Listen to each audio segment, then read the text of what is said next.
Hello my dear students, Gayatri Vidya Mandir उच्च माध्यमिक विद्यालय सांचौर जिला जालौर के हमारे इस YouTube चैनल पर आप सबका एक बार फिर से स्वागत है। प्रिय विद्यार्थियों, आज हम कक्षा 10 के विषय गणित, इसके अध्याय 3 द्विघात बहुपद प्रश्न 3.3 का सवाल नंबर 2 हल करना सीखेंगे। बच्चों देखो, सवाल नंबर 2 में लिखा है, आपके सामने मेरे बोर्ड पे लिखा है, गुणनखंड विधि से निम्न समीकरणों को हल कीजिए। यहां बराबर 0 और आएगा। इन समीकरणों को अपन को हल करना है। तो देखो, पहला सवाल क्या लिखा मेरे पास में, 2x² माइनस का 5x प्लस का 3 बराबर 0। अब इसको गुणनखंड विधि से अपन को हल करना है। हमें यहाँ पे देखो, ये 20 पे a का मान 2 है, b का मान -5 और c का मान 3।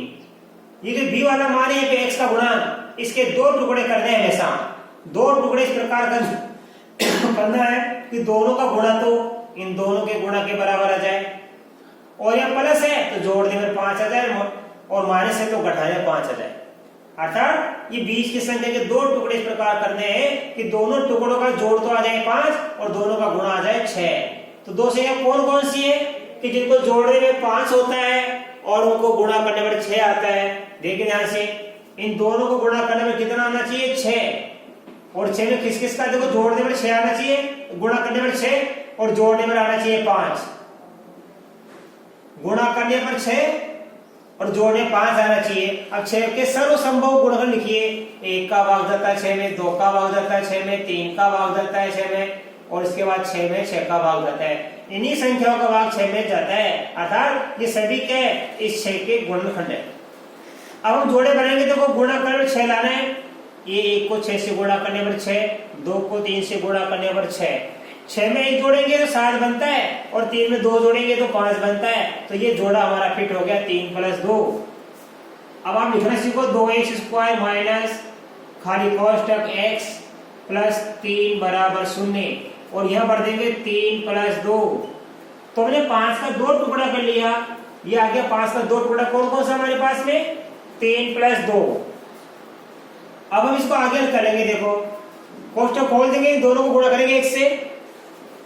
2x² माइनस का 3x, ये माइनस का 3x, माइनस प्लस मिलकर माइनस का 2x, ये प्लस का 3 बराबर 0।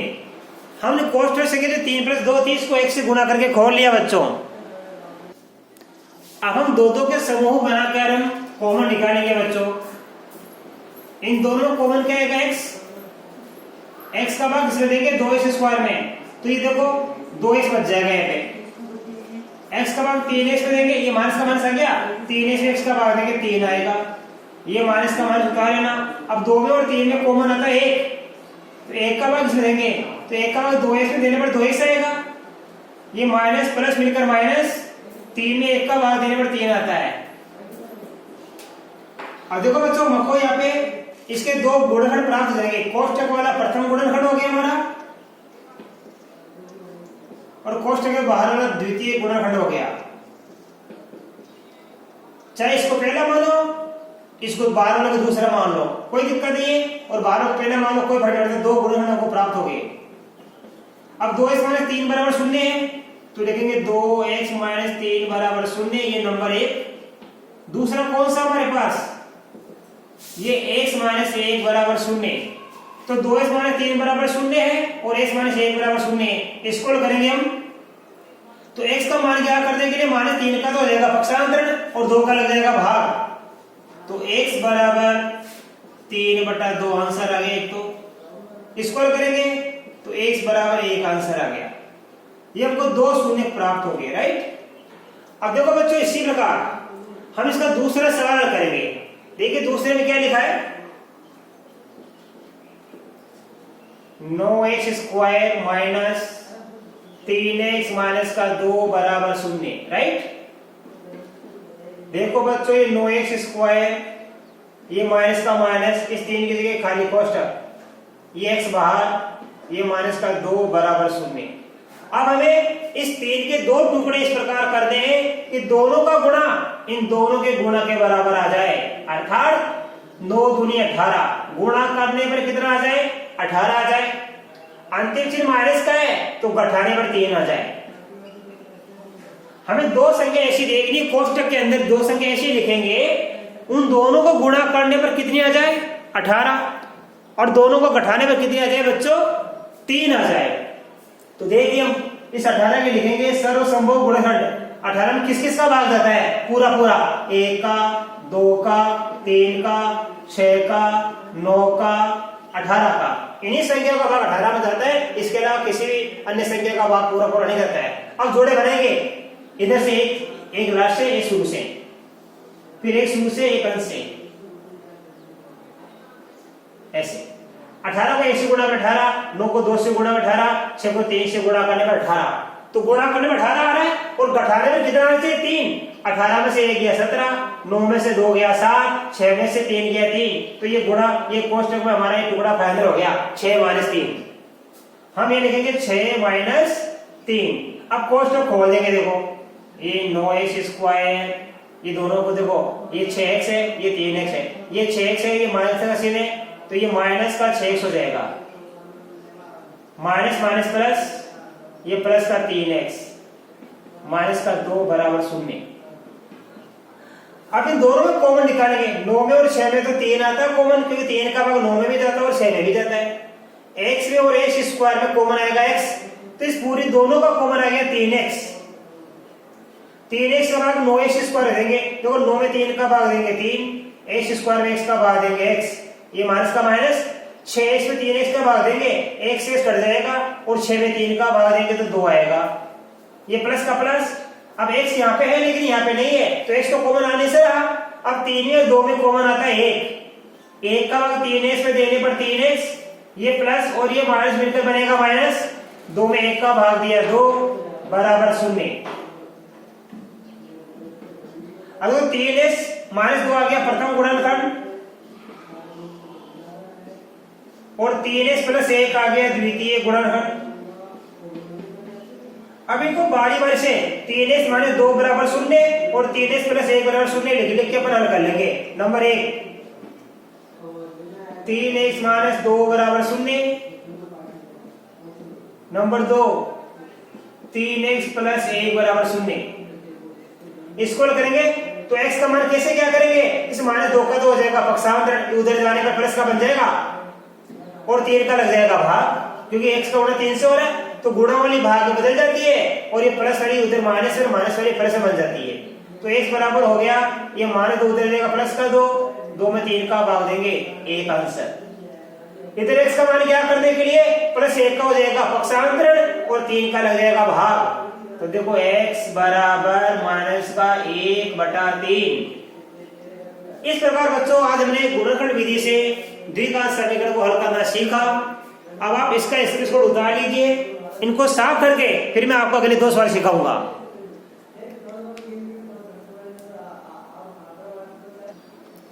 अब देखिए बच्चों दूसरे का तीसरा सवाल, हमारा द्विघात समीकरण है √3x² प्लस का 10x प्लस का 7 √3। इसको अपन को हल करना है गुणनखंड विधि से। तो देखो वही तरीका है, लिखना सीखो आप, √3x² वैसा का वैसा, ये प्लस, ये 10 मतरी को 10 की जगह खाली कोष्टक, क्योंकि हमें 10 के 2 टुकड़े करने हैं, जोड़ने में 10 आ जाए, ये x को लिखेंगे बाहर, प्लस 7 √3 बराबर 0। अब देखो हमें क्या करना है, इस 10 के 2 टुकड़े इस प्रकार के करने हैं कि जोड़ने पर तो उनका योग आ जाए 10, और गुणा करने पर इसके और इसके गुणा के बराबर आ जाए। तो देखो गुणा करने क्या आएगा, देखो √3 गुणा 7 √3, इस √3 का 7 √3 से गुणा करेंगे तो 7 का 7, √3 को √3 से गुणा करने बन जाती है साधारण की 3, 7 या 21, अर्थात √3 का 7 √3 से गुणा करने पर कितना बन जाता है 21। तो हमें 2 टुकड़े इस प्रकार करना है कि दोनों को गुणा करने पर कितना आ जाए 21 आ जाए, और प्लस का चिन्ह है पे, तो जोड़ने पर कितना आ जाए 10, जोड़ने पर आ जाए 10 और गुणा करने पर आ जाए 21, तो 2 संख्या यही हो गई। 7 को 3 से गुणा कर 21 हो गया, और साथ में 3 जोड़ने में कितना हो गया, 10 हो गया। तो 10 के 2 टुकड़े हो गए हमारे पास में 7 और 3। आई समझ में? तो मैं लिख सकता हूं ये तुम्हारा 7 प्लस 3 प्लस 7 दे सकते हो, लेकिन आप बड़ी पहले लिखा करो, छोटी बाद में लिखा करो।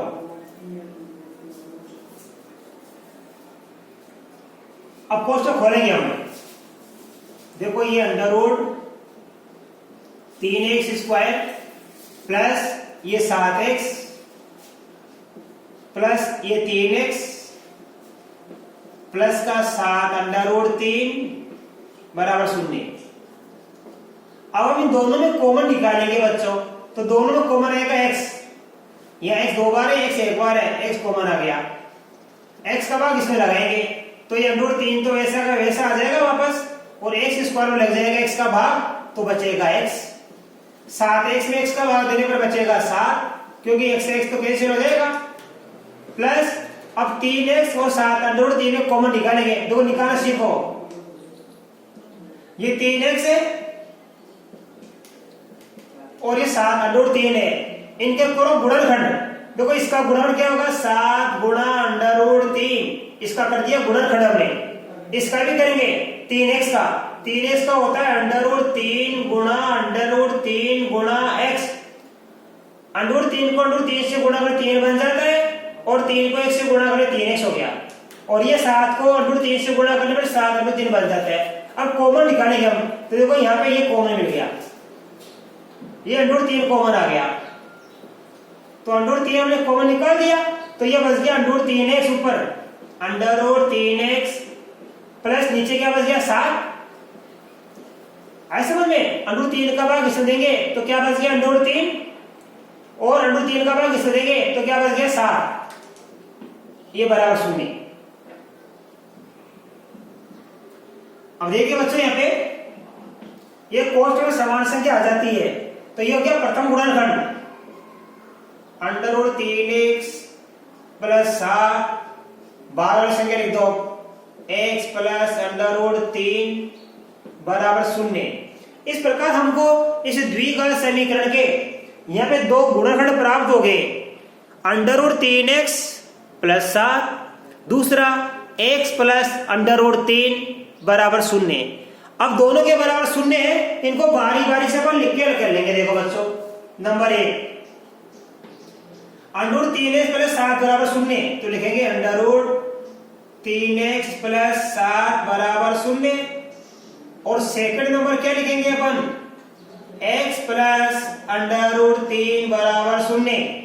इसको करके बच्चों देखो x का मान क्या करेंगे, तो x का गुणा किससे हो रहा है, अंडर रूट 3 से, तो इसका अंडर रूट 3 का तो लग जाएगा भाग, और प्लस 7 का हो जाएगा पक्षांतरण, तो प्लस 7 उधर जाने पर बन जाएगा माइनस का, अंडर रूट 3 का लग जाएगा भाग, तो x बराबर आ गया ये माइनस का 7 प्लस 7 इधर आ गया माइनस का बन गया, और अंडर रूट 3 का लग जाएगा भाग। ऐसे कर लिया करो, ये प्लस माइनस जो भी होती है इसका पक्षांतर कर लिया करो, प्लस वाली बन जाती है माइनस, माइनस वाली बन जाती है प्लस, और ये गुणा वाली संख्या को बाद दे लिया करो। और यहाँ देखो इस प्लस अंडर रूट 3 को हो जाएगा पक्षांतरण, तो x बराबर हो जाएगा ये माइनस का अंडर रूट 3। इस प्रकार बच्चों हमारे इस तीसरे का जो इंपॉर्टेंट सवाल था, इसके दो हल आ गए, x बराबर माइनस का 7 बटा अंडर रूट 3 और x बराबर माइनस का अंडर रूट 3, ये दो उत्तर आ गए, राइट। अब देखो इसके बाद बच्चों सवाल नंबर 4 हल करेंगे। सवाल नंबर 4 में लिखा है x स्क्वायर माइनस का 8x प्लस का 16 बराबर 0। तो देखो ये भी इसी प्रकार हो जाएगा, आपका जरा ध्यान देना आप, x स्क्वायर माइनस का 8x प्लस का 16 बराबर 0। अब देखो आगे कैसे करेंगे, ये सारी संख्या लिख देंगे, ये 8 नहीं लिखेंगे। क्यों नहीं लिखेंगे, 8 की जगह हम खाली कोष्टक बनाएंगे, और खाली कोष्टक में इस 8 के दो टुकड़े लिखेंगे हम, ठीक है। अब देखो कैसे लिखेंगे हम लिखेंगे x स्क्वायर माइनस खाली कोष्टक x प्लस का 16 बराबर 0। अब हमने 8 नहीं लिखा, 8 के दो टुकड़े करेंगे, बताओ x किससे गुणा है 8 से, x स्क्वायर किससे गुणा है 1 से, x स्क्वायर किससे गुणा है 1 से, तो इस 1 का गुणा करेंगे 16 से, तो 1 का गुणा 16 से करने पर कितना आता है 16। तो 8 के दो टुकड़े करने हमको इस प्रकार कि दोनों टुकड़ों को गुणा करने पर कितना आ जाए 16, गुणा करने पर कितना आ जाए 16, ये प्लस का चिन्ह है, तो जोड़ने पर बराबर कितना आ जाए हमारे पास 8। अब समझ रहा हूं ध्यान से, हमें 8 के दो टुकड़े इस प्रकार करने हैं कि दोनों टुकड़ों को गुणा करने पर इनके गुणा के बराबर आ जाए और इनका गुणा हो रहा है 16। तो 8 के दो टुकड़े इस प्रकार करने हैं कि दोनों टुकड़ों को गुणा करने पर 16 आ जाए और जोड़ने पर आ जाए 8। देखो कैसे बनेगा, इस 8 के लिखूंगा सर्वसंभव गुणनखंड, यानी सभी संभव गुणनखंड लिखूंगा मैं। 16 में किस किस का भाग बनता है, 1 का, 2 का, 4 का, 8 का और 16 का।